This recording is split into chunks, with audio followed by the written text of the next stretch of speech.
Ok les amis, bienvenue à tous. Nous voici pour la prévision de la bestiole. Nouvelle voiture, et oui ça y est, la petite 307, elle est partie, elle nous a quittés, voilà, elle m'a quitté, enfin elle m'a quitté, elle est partie dans notre bras, hein, elle est en bonne compagnie j'en suis sûr. Mais voilà, je l'ai vendue, adieu la petite 307, merci à toutes, merci beaucoup pour toutes ces années, la petite 307, c'était vraiment cool, elle était extra. Mais voilà, au bout d'un moment, faut bien changer, et là, voici. Donc du coup, comme tu as vu dans le titre, voici, je vous présente ma nouvelle voiture. Donc c'est l'Alfa Romeo Mito 2009, si je dis pas de bêtises, 2009 ou 2010, mais je crois que c'est 2009, ouais. Voici la bête. Donc du coup, je vais vous présenter un petit peu l'intérieur, la carrosserie, et puis on va faire un petit tour dedans. Voilà, donc franchement, c'est vraiment une putain de bagnole. Voici la bestiole. Donc voici, nous allons faire le tour un petit peu. Donc bien sûr, j'ai mis du scotch encore une fois, hein, comme la dernière fois à l'arrache. Donc bien sûr, je te mettrai la vidéo dans la description où je présentais ma Peugeot 307, donc ma première voiture. Hein. Donc là, c'est ma deuxième voiture actuellement. Donc j'ai toujours le AOQ, de toute façon tu le verras derrière. Et voilà, la petite 307 nous a quittés. Hein. Comme je t'ai dit, elle est entre deux bonnes mains. Elle va faire sa vie ailleurs, voilà. Mais en tout cas, voici l'Alfa Romeo Mito. Que dire de cette voiture? Donc du coup, je vous la présente. Voici, donc ça en fait le problème, quand vous voyez avec le logo, il a été déteint, donc je pense que c'est au soleil, mais ça en fait c'est la grosse maladie de ces voitures. En fait, le calandre avant, en fait, il y a les petites baguettes comme ça qui s'enlèvent, mais ça c'est rien de grave, tu peux en acheter sur internet. Soit tu peux changer tout le calandre entier, soit tu peux changer juste le logo, j'ai regardé, ou soit tu peux changer les baguettes comme ça, mais ça coûte pas très cher. Voilà. Et en fait, je trouve que même limite ça fait un style comme ça, tout en jaune, parce que voilà, de base Alfa Romeo, tu sais, c'est coloré et tout. Là voilà, ça a perdu de sa couleur avec le soleil, mais voilà, comme je te dis, je trouve que ça fait vraiment un style.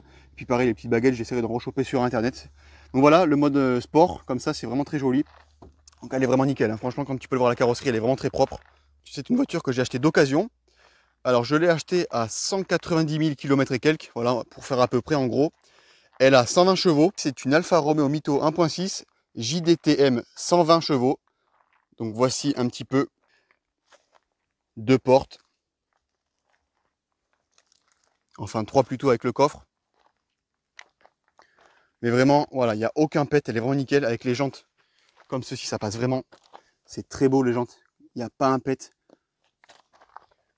Alors ce que j'aime bien aussi, c'est les portières. Regarde, quand tu ouvres, tu vois, il n'y a pas de dessus de vitre. Ça, c'est vraiment joli, ça, c'est vraiment stylé.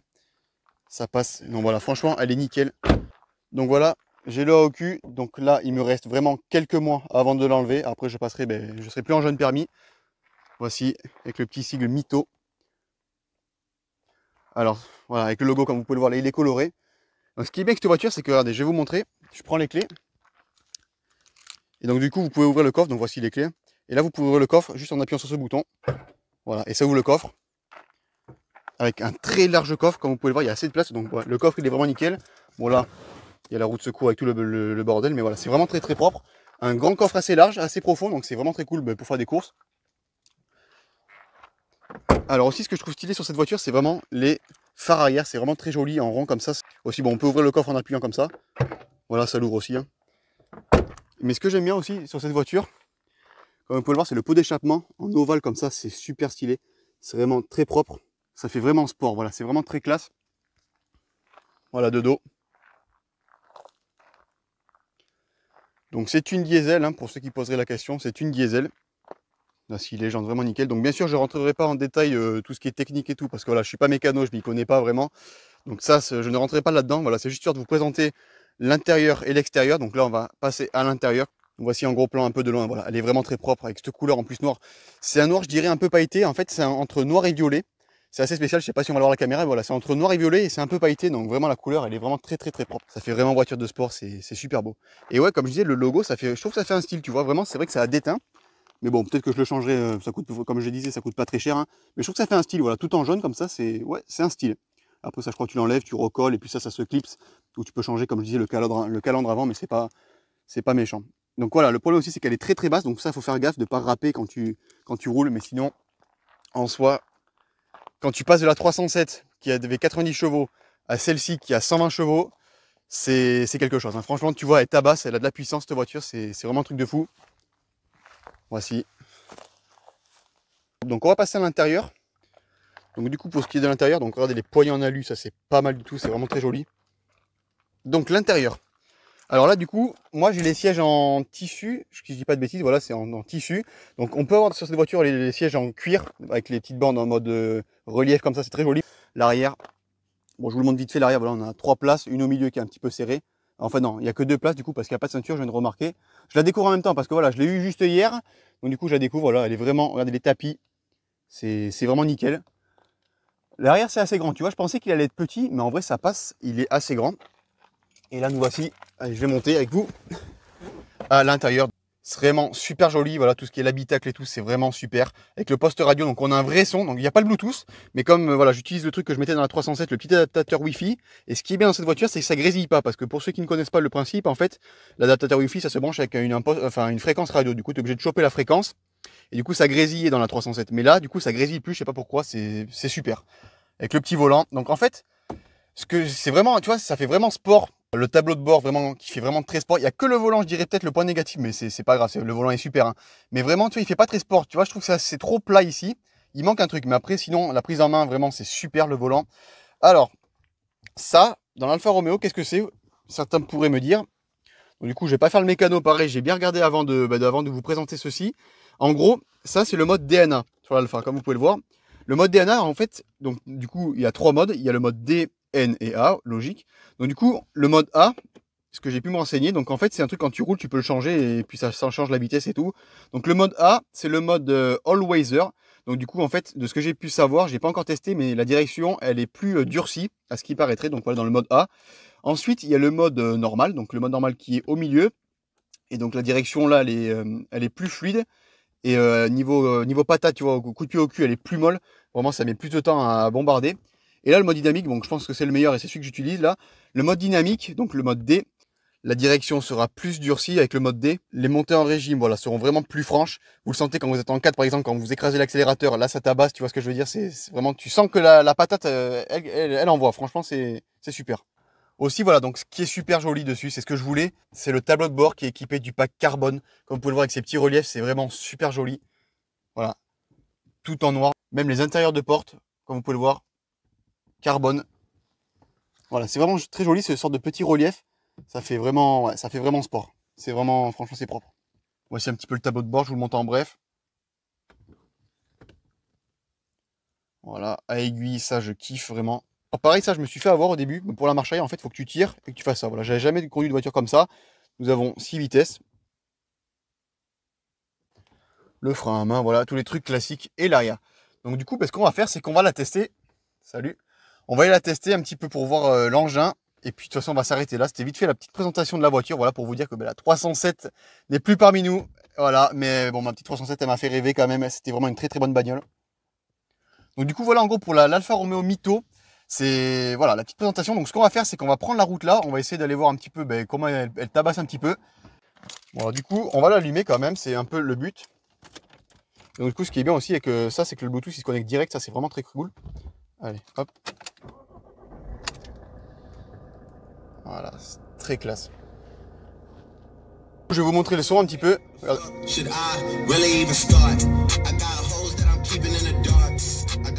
Voilà, je coupe parce que sinon les droits d'auteur ils vont me faire chier.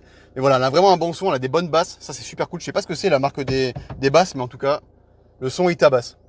Je vais vous montrer le moteur aussi.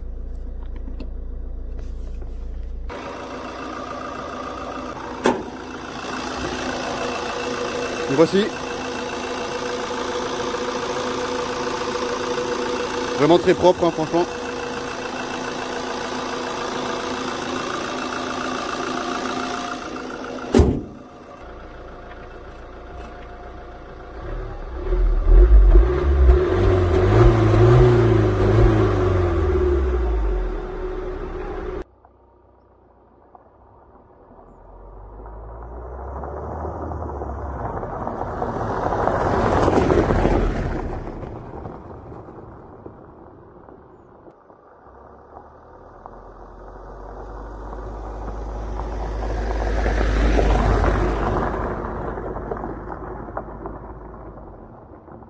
Ok les amis, je vous reprends juste une bonne heure après là parce qu'il m'est arrivé un problème en fait.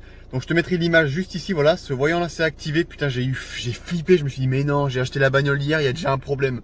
Donc voilà, j'ai eu trop peur en fait, donc je ne savais pas ce que c'était. En plus le moteur il sentait le chaud et tout, et le pot d'échappement il faisait de la fumée. Donc je me suis dit non, hier je l'ai acheté là, ça y est, il y a un problème. J'appelle, elle me dit oh ouais c'est un truc à changer, c'est 300 balles. Je me suis dit non, je me suis fait enculer tu vois, je me suis dit non c'est pas possible. Je vais au mécano et là, rassuré. Alors en fait il m'expliquait, donc je vais pas t'expliquer encore une fois dans les termes, mais voilà, ça peut servir si jamais vous avez une alpha et tout avec le kit DNA, justement, ce fameux kit là que je te parle, regarde, celui-là, là. Voilà, ce fameux kit, donc si jamais t'as ça, ça pourrait te servir. Donc ouais, je te dis, je suis pas mécano, mais en gros si ça t'arrive, ce petit voyant là, voilà, il m'a dit en gros que c'est normal, donc voilà, ça c'est déjà t'es rassuré, c'est normal, en fait c'est le filtre, je sais pas quoi, je pourrais pas te dire, en vrai, je suis pas le mytho, je suis pas mécano, je te dis pas exactement ce qu'il m'a dit dans les termes de mécano, mais en gros voilà, c'est normal, c'est en gros quand ça t'arrive, ce qu'il m'a dit de faire, c'est que tu roules doucement, tu vois, soit tu laisses tourner ta bagnole, tu la laisses tourner, ou soit tu roules mais très doucement. En fait c'est ouais, on peut dire que c'est naturel, c'est la voiture qui fait ça toute seule, en fait ça nettoie justement ce truc des DNH, parce que c'est, bref, voilà. En gros voilà, roule au pas, si je puis dire comme ça, roule au pas, et voilà, c'est la voiture qui file tout seul et ça enlève les merdes en fait, en gros c'est ça qu'il m'a dit.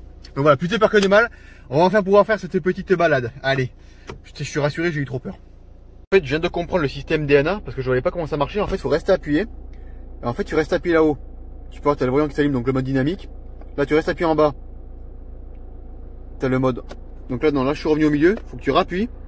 Voilà, en bas c'est activé, après tu rappuies, c'est désactivé, là t'es en mode normal. Et en fait, sans vous mentir, j'ai essayé le mode dynamique et c'est un truc de fou.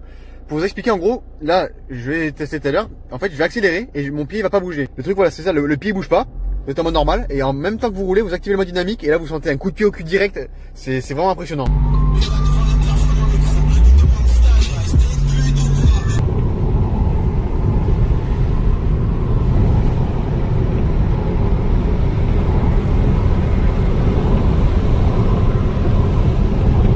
On va essayer ce mode. Waouh, mon pied ne bouge pas, hein. Je l'ai pas bougé, hein. Ah, ça cartonne, hein. Ah ouais, c'est incroyable. On sent vraiment la patate que la voiture envoie, même sans bouger le pied en mode dynamique, c'est vraiment incroyable.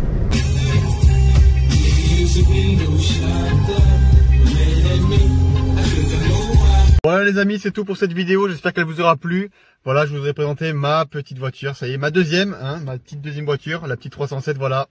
Une petite pensée à toi, tu m'as bien servi en tout cas, c'était vraiment cool la 307. Mais là voilà, l'Alfa Mytho, c'est vrai que ça tabasse quand même. J'ai eu chaud vraiment, le problème. En plus, c'est juste après avoir fait ma vidéo, justement, quand j'ai dit que je partais pour vous montrer l'essai de la voiture, t'as le voyant qui s'allume et ça clignotait en plus. Putain, je me suis dit, mais non, non. L'autre qui m'annonce 300 balles. Bon, ça va. Rassurez, c'est que dalle, comme ça au moins vous saurez que c'est pas grand chose au final. Bon, demandez quand même au mécano, ça peut peut-être être autre chose, on sait jamais. Les gars, moi je vous laisse là, n'hésitez pas à vous abonner, à mettre des pouces bleus et à me dire si vous trouvez jolie la voiture. En tout cas, moi je la trouve magnifique. Vraiment, c'est une voiture, putain, franchement trop cool. Allez les gars, je vous dis à la prochaine. Salut tout le monde.